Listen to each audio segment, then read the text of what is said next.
জামাতের কিন্তু আসলে হারানোর কিছু নাই।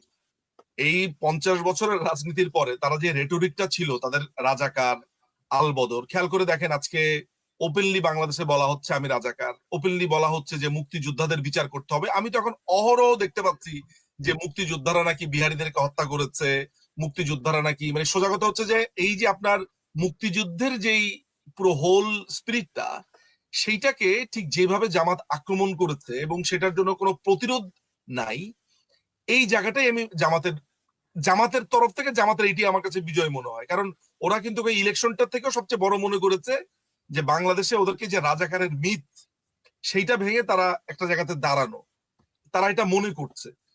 কিন্তু আপনাকে আমি এইটাও বলে রাখা ভালো যে আমার এই ক্ষুদ্র জীবনে আমি বাঙালিকে যতটুকু চিনেছি, বাংলাদেশিদেরকে যতটুকু চিনেছি, জামাত আমৃত্যু চেষ্টা করলেও আসলে এই রাজাকারের এই বন্ধনী থেকে তারা মুক্ত হতে পারবে এটা আমি মনে করি না। পুরো সিচুয়েশনটাই এমন দমবন্ধকর একটা সিচুয়েশন। অ্যাপারেন্টলি আপনার কাছে এমন মনে হলেও আমার কাছে মনে হয় এন্ড অফ দ্য ডেতে জামাতকে মানুষ আসলে ঘৃণাই করে।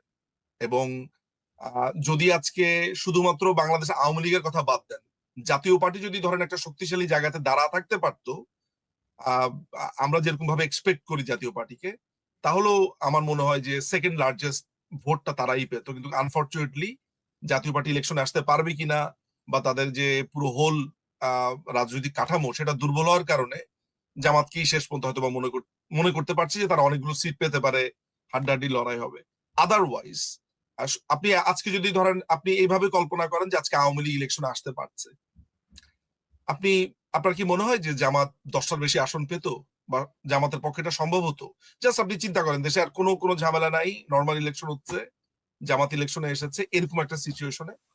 ফলে আমার কাছে মনে হয় যে বিএনপির সম্ভাবনাটাই আমি বেশি দেখতে পাই।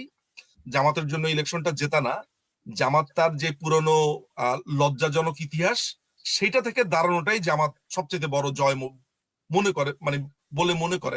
এটা আমার মনে হচ্ছে ওদের কথাবার্তায় বা চিন্তা চেতনায়। সাবির ভাই, আপনারও কি মনে হয় যে জামাতকে দিন শেষে মানুষ ঘৃণাই করে? জামাতকে বাংলাদেশের বেশিরভাগ মানুষ কখনো একটা স্বাভাবিক দল হিসেবে গ্রহণ করে নাই। এবং এটার এক কারণ হচ্ছে যে বাংলাদেশের মানুষ আসলে উগ্রবাদী, ধর্মীয় উগ্রবাদকে কখনোই ওইভাবে রাজনীতিতে প্রশ্রয় দেয় না।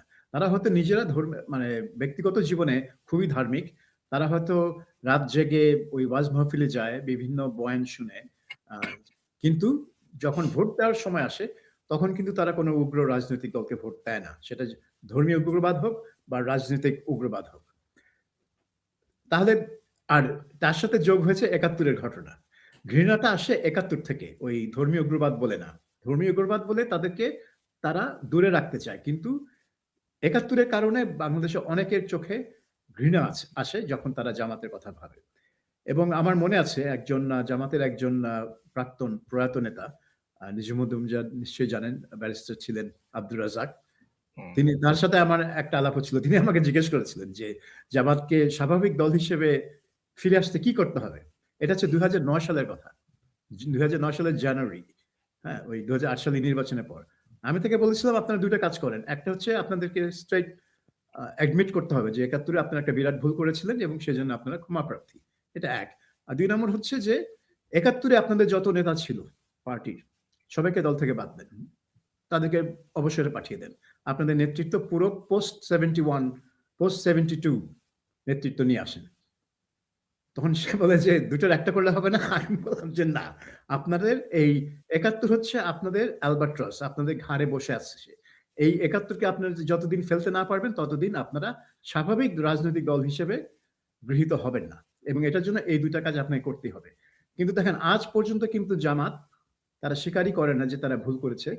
এবং নিজুম মজুমদার যেটা বলছে, এই 2024 এর গণঅভ্যুত্থানের ফলে কি হয়েছে, তারা ভুল স্বীকারের পথে যতটুক গিয়েছিল তার থেকে শুধু ফিরেই আসেনি, এখন উল্টা একটা থিওরি নিয়ে আসছে যে সবকিছুই হচ্ছে ভারতের নকশা, এবং এমনকি গণহত্যাও, বুদ্ধিজীবী হত্যাও করেছে ভারতীয়রা। এই মুক্তিযুদ্ধের প্রয়োজনই ছিল না আসলে, হ্যাঁ, এটাই বলছে। হ্যাঁ, এবং বুদ্ধিজীবী হত্যাও করেছে ভারতীয়রা।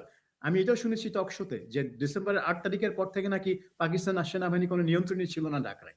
আমি তখন ঢাকায়, তো আমি জানি কে নিয়ন্ত্রণ করছে না করছে। আমার এখনো মনে আছে, আমার বয়স যদিও খুব কম, 13 বছর হয়নি তখনও, কিন্তু আমার অনেক মেমোরি আছে 71 নিয়ে। সো জামাত এখন আরো উল্টো মানে কাউন্টার অ্যাটাকে চলে গেছে। কোথায় তারা অ্যাডমিট করবে, কোথায় তারা নিজেদেরকে বিশুদ্ধ করবে, যেটা পরিশুদ্ধ না কি করবে, ওই কর্নেল অলি আহমেদ যেটা বলেছেন জামাত এখন পরিশুদ্ধ দল, সেই জন্য তাদের সাথে জোটে গিয়েছি।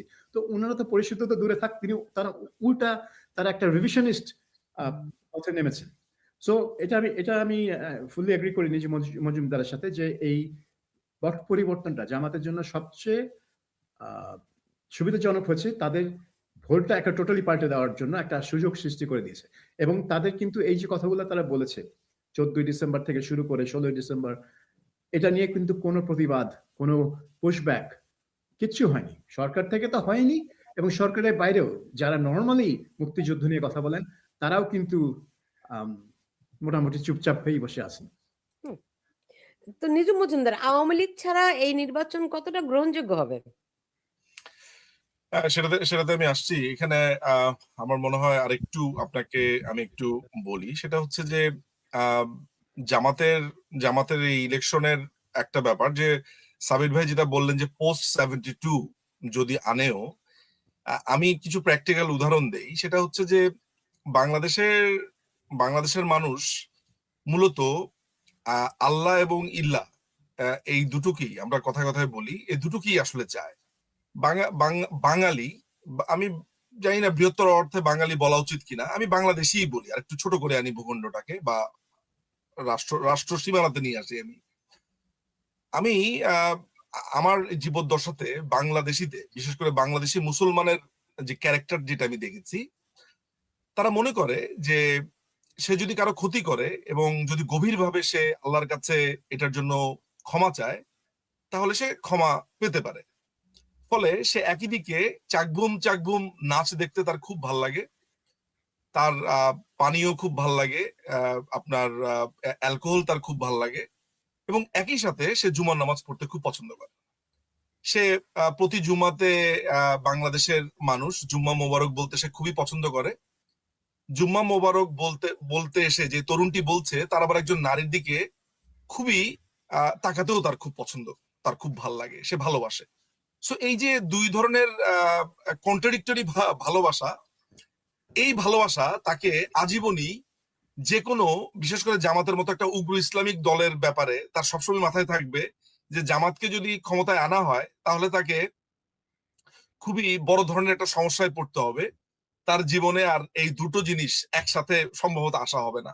আমি গতকালকে একটা পারিবারিক এক আড্ডার ভেতরে আমরা খাওয়া দাওয়ার পরে যখন সবাই বসে গল্প করছি, তখন সেখানে খুবই আধুনিক একজন তরুণী, তিনি বলছেন, মুক্তিযুদ্ধের কথা তিনি বলছেন না, তিনি বলছেন জামাতকে ভোট দিব না, জামাতকে ভোট দিলে বোরকা পড়তে হবে, উনি বোরকা পড়ার ভয় জামাতকে ভোট দিবে না। তো এই যে আমি কেন হাসলাম, এই কারণে হাসলাম যে আমরা আমাদের যে চিন্তা ভাবনার যে আমাদের যেই স্কেল গুলো, সেই স্কেল গুলো খুবই ভেরি ইন্টারেস্টিং আসলে। হ্যাঁ, তো তিনি ভয় পাচ্ছেন। এই জিনিসটাকে যদি আমি একটু বৃহত্তর ভাবে অনুবাদ করতে চাই, তাহলে জামাতের ব্যাপারে বা ধর্মভিত্তিক দলগুলোর ব্যাপারে এক ধরনের ভীতি বাংলাদেশের মানুষের আছে। এটা শুধু যে বাংলাদেশের প্রেক্ষাপটে না, এটা বৈশ্বিক প্রেক্ষাপটে, তারা তো দেখে এসছে। সো দেখেন, আমরা যত দিন ধরে যতবার এই কালচারাল বিপ্লব থেকে সরে এসেছি, আমাদের কালচারাল টোনগুলো আমাদের ফেইড হয়ে গেছে, ততবারই আসলে এই ধর্মভিত্তিক দলগুলো আমাদের দেশে জেকে বসেছে। আপনি জামাতের আলোচনা করছেন, আমি তো বাংলাদেশে হেফাজতের উত্থান দেখে খুবই অবাক হয়েছিলাম 2013 সালে।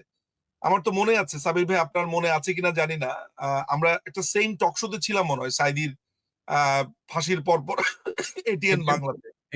হ্যাঁ মনে আছে। এটিএন বাংলাতে আমার মনে আছে, এটা 27শে ফেব্রুয়ারি ছিল। আমরা রাতে একটা টক শো দেখেছিলাম, সাবির ভাইয়ের আমি ছিলাম, এখানে আরেক ভদ্রলোক ছিলেন। আমি কিন্তু সেই দিনের তাণ্ডবের কথা ভুলতে পারি না আসলে, হেফাজত, তারপরে Jamaat Islami. So end of the ডেতে আমার কাছে যেই জায়গাটা মনে হয় সেটা হচ্ছে যে এখানে জামাতের কি জনপ্রিয়তা বাড়ছে বা জামাত কি মানুষের সামনে চলে এসেছে, এই আলোচনাগুলো যখন আপনি একটা টেবিলে আনেন, একটা আলোচনাকে আমি স্থান দিতে পারি, সেটা হচ্ছে যে মুক্তিযুদ্ধের সময় সেই যে অপরাধগুলো করেছে, এইটার তার একটা শিল্ড দরকার ছিল। এই 24-এর এই পুরো ঘটনাটা, এই জঙ্গি হামলার পরে তার শিলটা হয়েছে এমন যে আমরা তো আসলে কোনোদিনই মুক্তিযুদ্ধের বিরোধিতা করিনি, মুক্তির বিরোধিতা করিনি।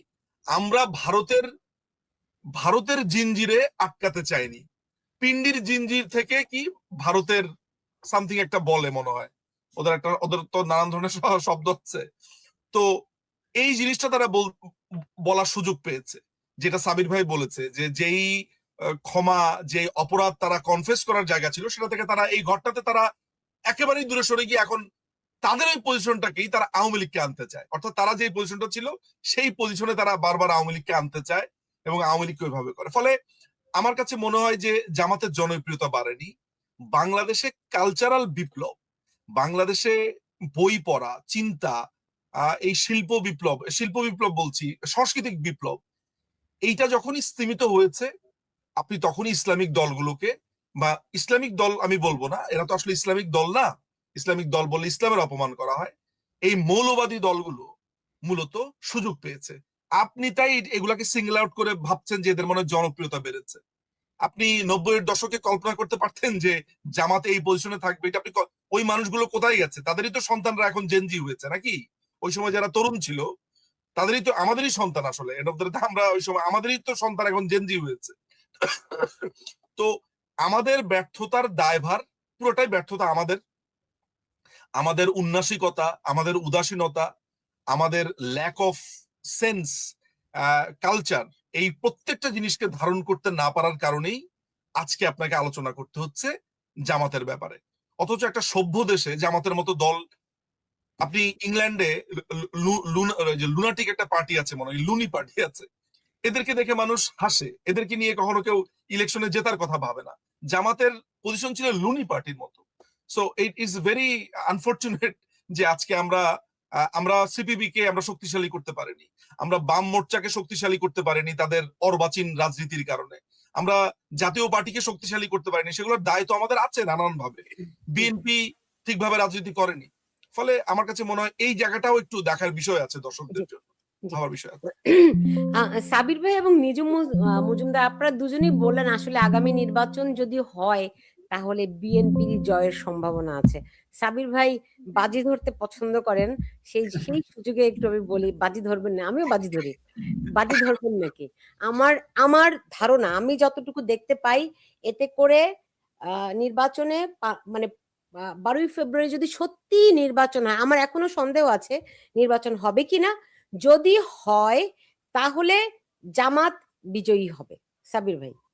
আচ্ছা, আমি বাজি ধরেছিলাম যে ডিসেম্বর 25 তারিখে তারেক রহমান দেশে ফিরবে কিনা। আমি বলেছিলাম হ্যাঁ ফিরবে, 1000 টাকা, যে যার সাথে বাজি সে আমাকে 1000 টাকা দিবে। তো আপনার সাথে কোথায় ডলারে করতে হবে বাজিটা? হ্যাঁ করেন। আমি বলবো যে হ্যাঁ 12 তারিখ নির্বাচন হবে, সেখানে জামাত জিতবে, কারণ এটাই হচ্ছে ডক্টর ইউনূসের মানে সম্মানসূচক এক্সিট